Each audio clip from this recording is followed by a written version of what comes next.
All right. Chapter 2, Vision of the Holy Spirit and Creation.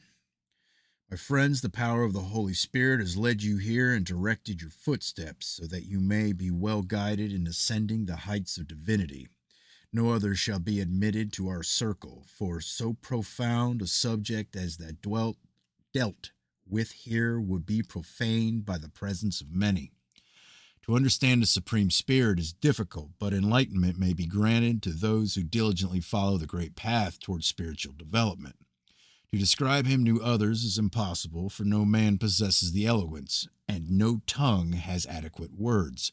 Then, too, is it difficult for the imperfect to grasp the meaning of perfection, or for the visible to comprehend the invisible beyond its range of vision. The eternal is so distant from the sphere of mortal man that the beauty there can only be glimpsed as a dim reflection. This is well, for it unshielded from the beauty beyond vision, mortal man would be consumed in its brilliance. Without its creation, the Supreme Spirit would be uncontrasted and therefore not really supreme, so he created. No man has ever seen him and lived, though many have been granted a sight of his reflection. So if any man says to you, I have seen the Supreme Spirit and now understand his nature, be sure he has not seen him, but only some distorted reflection. The truth is that the Supreme Spirit is not understandable to us mortals. He is far beyond mortal conception, and hence many say he is non existent.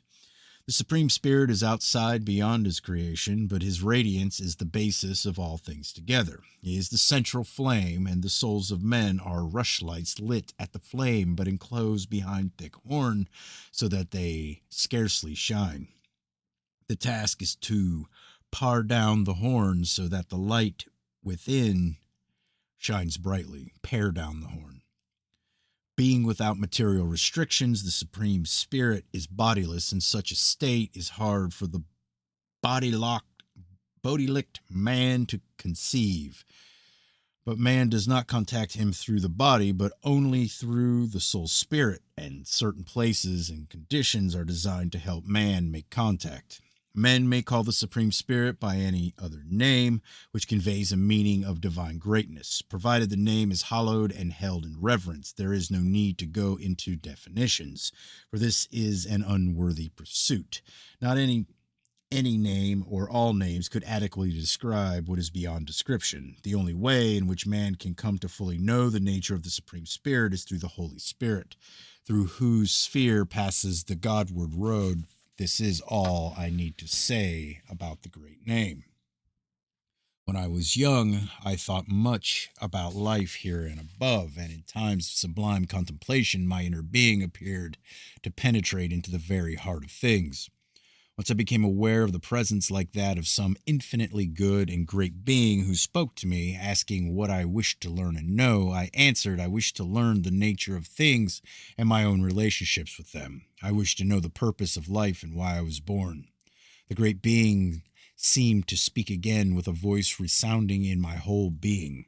I know what you seek and what drives you to search. I carry the power of knowing all, and my vitality is a spring whose waters are available for the refreshment of every questing soul spirit.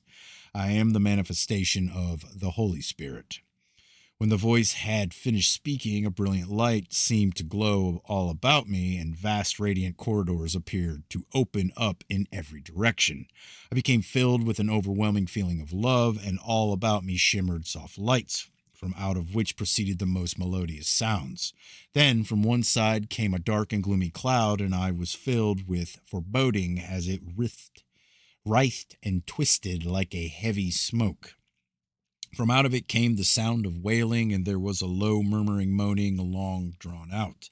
Then I heard an exquisite sound which rose and fell like the notes of a divine melody, and between the brightness and the dark cloud a wall seemed to condense. It appeared to be an iridescent glass containing a living flame, not set in form, but with a flexible movement. From the wall came a kind of softly glowing vapor, which then rose above it. I heard the voice again, and it said, Have you seen and understood? I said, I have seen, but understanding has not been granted. And the Holy Spirit said, I am the light, and the light is mine. The darkness and the cloud are agnosia, which seeks to increase its sphere by the agency of man. But the wall prevents it, and the wall is the mind of the Spirit. It is the barrier which agnosia cannot penetrate. The mind of man is a ray from the Holy Spirit pinpointed upon the spirit enclosed within a mortal body. Mortal existence is an echo through the corridors of time of the words spoken in the chamber of eternity.